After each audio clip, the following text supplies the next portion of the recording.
apa yang membuat gangguan cemas saya ini belum bisa hilang-hilang sampai sekarang. Cemas saya itu selalu ada, saya nggak mau. Ya, nah, tonton video sampai habis.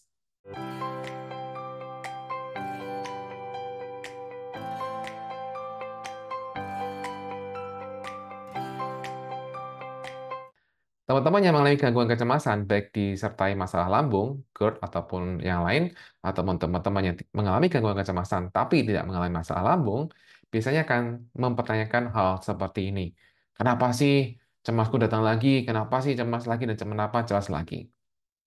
Teman-teman yang mengalami gangguan kecemasan, perlu dipahami teman-teman bahwa teman-teman tuh perlu tahu dulu informasi yang tepat, apa yang teman-teman punya, kenapa teman-teman punya alami gangguan kecemasan, apa yang terjadi itu teman-teman sebenarnya harus tahu dulu, perlu tahu dulu dengan detail, sehingga teman-teman bisa paham apa yang sebenarnya terjadi. Nah, kebanyakan adalah teman-teman belum tahu sebenarnya yang terjadi apa, sehingga teman-teman sering menduga-duga. Teman-teman sudah ke dokter, ya kan?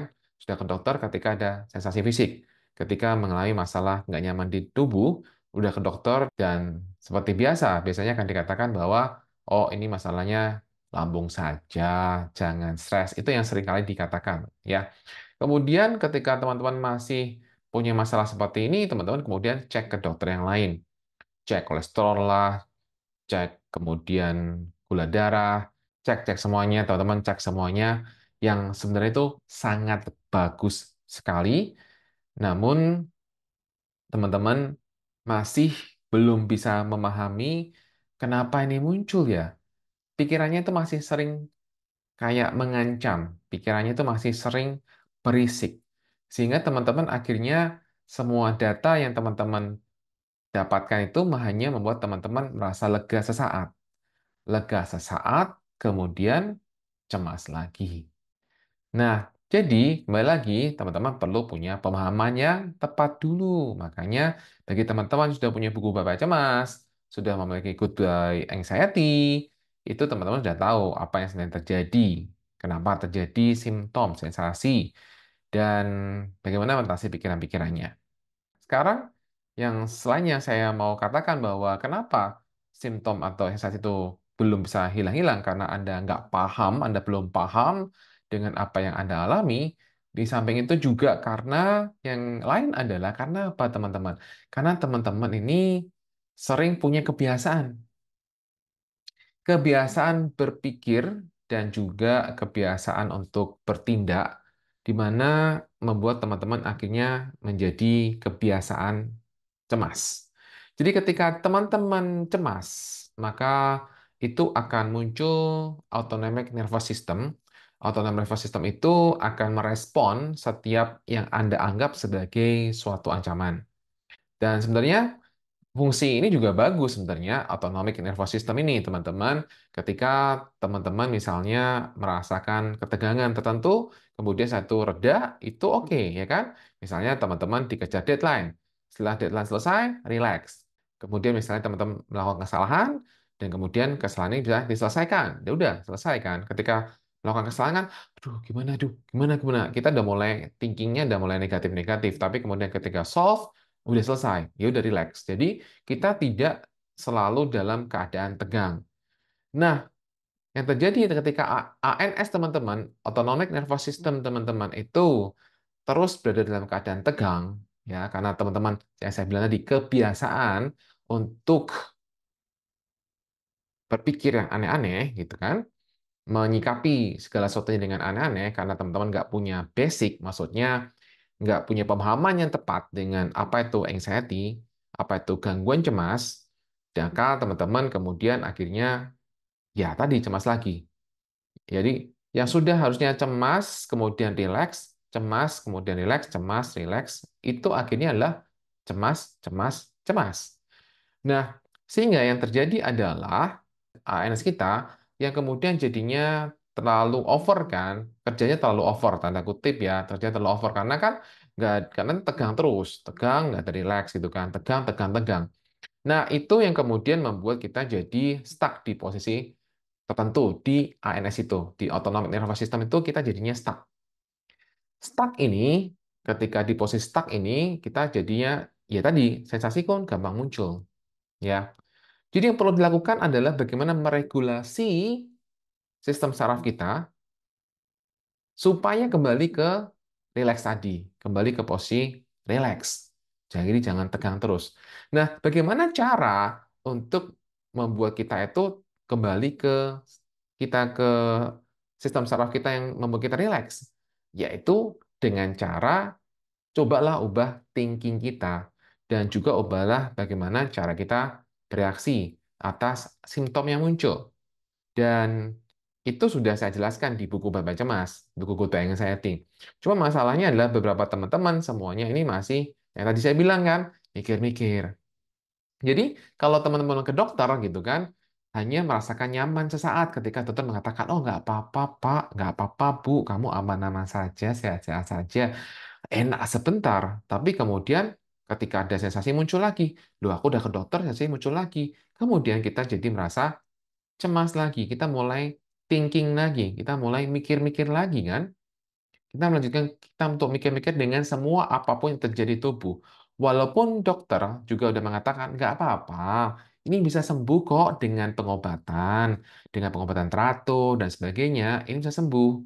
Namun teman-teman yang sudah mendengar kata-kata obat, kemudian jadi mikir, ya jadi teman-teman biasanya ketika dikasih obat itu kemudian mikir, wah ini obatnya berbahaya nggak ya, dan seterusnya. Ya, itu kalau teman-teman baru awal, biasanya akan sering gitu, checking obatnya, bener nggak sih obatnya bahaya, checking di Google. Wah, ya udah, ketika teman-teman checking di Google, kemudian yang ketemu yang negatif-negatif, dan teman-teman akhirnya jadi nggak jadi apa takut minum obat.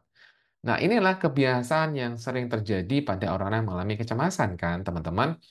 Sehingga yang perlu teman-teman ubah adalah apa? Sekali lagi, kebiasaan berpikirnya dan juga meregulasi sistem sarafnya supaya sistem sarafnya kembali ke posisi rileks tadi, nggak terus berada dalam kondisi di mana kita jadinya terlalu tegang terus-menerus. Nah, itu yang mungkin teman-teman perlu pahami. Nah, bagaimana sekarang untuk merubahnya gitu kan? Ya merubahnya ya pelan-pelan teman-teman, karena ini kebiasaan. Untuk merubahnya, saya ada online course untuk mengatasi teror pikiran negatif. Sehingga teman-teman bisa lebih paham, lebih tahu bagaimana cara untuk mengatasi pikiran-pikiran yang sering berulang. Atau pikiran-pikiran yang sering mengatakan, nanti mati, tapi ada mimpi dikit, kemudian mikiri kepikiran. Wah, nanti itu tanda-tanda apa, gitu kan. Kemudian ketika ada rasa nyeri dikit, kemudian langsung mikir, wah ini apa. Itu kan kebiasaan berpikir. Nah, kebiasaan berpikir ini yang kita bisa handle sebenarnya kalau teman-teman tahu caranya di online course mengatasi teror pikiran negatif. Nah, yang sering saya share pada teman-teman ketika teman-teman mengalami ini adalah apa? Lihat dong video sebelum ini di sini, itu kan sudah saya bahas juga tentang bagaimana mengatasi teror itu, bagaimana mengatasi pikiran-pikiran itu. Nah, teman-teman bisa lakukan cara yang di video itu sudah saya share, silahkan dilihat lagi caranya. Untuk mengatasi pikiran-pikiran negatif yaitu katakan cancel dan ganti dengan kalimat positif. Atau misalnya teman-teman untuk sementara kalau teman-teman terlalu tinggi cemasnya, catatan terlalu tinggi cemasnya, maka teman-teman bisa coba saja untuk distraction. Ya, ingat distraction itu untuk cemasnya sangat tinggi sekali ya, silahkan dipakai. Dan kalau sudah mulai lebih bisa, maka kita bisa lakukan cara lain yang lebih powerful, yang tentunya ada di buku Bebas Cemas juga. Nah, teman-teman kembali lagi. Jadi, bagaimana untuk kita bisa mengubah kebiasaan berpikir tadi, selain dengan cara yang sudah saya sebutkan tadi, teman-teman, mari yuk, teman-teman, belajarlah untuk tidak terus komplain. Ini udah saya sering katakan sebenarnya. Nggak enak, oh jelas, jelas nggak enak. Ketika pusing, kemudian begah, kemudian ketika merasakan apapun, itu sungguh-sungguh udah enak. Dan yang sering katakan adalah itu semua sensasi itu, mau sensasi GERD, asam lambung, ataupun sensasi karena kecemasan itu semuanya aman. Banyak teman-teman di sini saya lihat atau berdasarkan dari mereka ngomong sama saya, kalau saya cemas, kemudian saya nonton YouTube-nya Pak Jimmy, kemudian saya tenangan lagi. Artinya apa, teman-teman? Anda itu hanya butuh rasa aman, memastikan bahwa saya itu aman, gitu kan?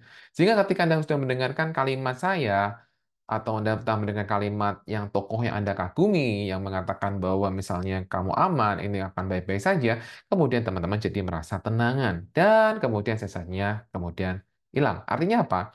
Artinya teman-teman belum punya cukup kepercayaan diri. Nah, belum cukup punya kepercayaan diri artinya apa? Artinya masih masuk dalam kebiasaan, teman-teman. Masih masuk dalam kebiasaan. Nah, inilah yang perlu diperbaiki, ya. Sekali lagi perlu diperbaiki. Dan memang ini akan perlu waktu, tapi ketika teman bisa perbaiki, ya akan jauh lebih baik. Jadi, secara secara umum adalah bahwa kenapa anxiety atau kecemasan itu belum mau pergi-pergi adalah karena Anda satu, belum punya pemahaman yang benar, belum punya pemahaman yang cukup apa yang Anda alami, ya.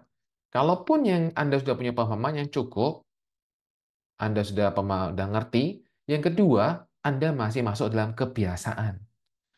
Kebiasaan mikir-mikir tadi, kebiasaan untuk, wah jangan-jangan ini, ya. Kebiasaan untuk apa? Kebiasaan untuk Anda memberikan ancaman pada diri sendiri. Jadi Anda terbiasa untuk melatih otak Anda untuk waspada. Anda terbiasa untuk selalu waspada. Jadi step by step untuk membuka kebiasaannya adalah silakan teman-teman buat goal kecil dulu.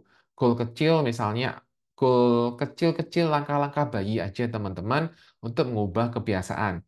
Jadi kalau kita baca buku dari buku Atomic Habit karya siapa saya lupa, tapi itu buku keren banget. Silahkan kalau mau dibeli juga oke. Jadi Atomic Habit itu adalah suatu buku di mana kita akan mengubah kebiasaan kita. Nah, jadi secara umum adalah bahwa kita mengubah kebiasaan kita dari yang paling kecil. Kita mengubah kebiasaan kita dengan yang sangat sederhana sekali. Sangat sederhana sekali sehingga kita jadi tidak keberatan untuk melakukannya. Nah, jadi misalnya, kalau misalnya teman-teman sudah punya kebiasaan setiap kali ada sensasi tubuh gitu kan, kemudian langsung mikir, wah sakit nih, sakit stroke nih, wah ini sakit jantung nih, wah ini sakit ini tuh. Dan itu sudah terjadi berapa kali, kemarin sudah berapa kali, maka hal kecil apa yang bisa kita lakukan untuk mengubah action yang bisa kita lakukan selama ini? Yaitu misalnya, Anda bisa untuk, oke, saya tidak ke dokter dulu. Oke, misalnya saya tidak ke dokter dulu. Dicoba, coba dulu ke dokternya misalnya misalnya selama ini Anda langsung langsung ke dokter gitu saat itu juga, maka izinkan untuk Anda misalnya, oke, 5 menit belum memutuskan ke dokter dulu. Nah, itulah kebiasaan kecil, teman-teman. Kebiasaan kecil-kecil itu yang kelihatannya sepele banget, tapi ketika teman-teman bisa konsisten melakukannya, maka akan terjadi perubahan-perubahan dalam hidup teman-teman. Ya, jadi itu salah satu clue, itu salah satu hal yang bisa teman-teman lakukan, yaitu merubah dari hal-hal kecil. Jadi merubah hal itu, hal kecil secara konsisten, dan teman-teman akan dapatkan lebih baik lagi. Ya, oke teman-teman, semoga video singkat ini bermanfaat ya teman-teman ya. Dan ingat teman-teman, baik-baik cemas, aku sehat, aman, dan bebas. Ya, teman-teman percaya bahwa semuanya bisa lebih baik. Dan bagi teman-teman yang berminat untuk ikuti online course mengatasi teror bagian negatif, silahkan klik link di bawah. Demikian juga bagi teman-teman yang masih belum punya buku Bye-Bye Cemas, silahkan punya buku Bye-Bye Cemas ataupun buku Goodbye Anxiety. Oke, semoga membantu ya. Oke, bye-bye.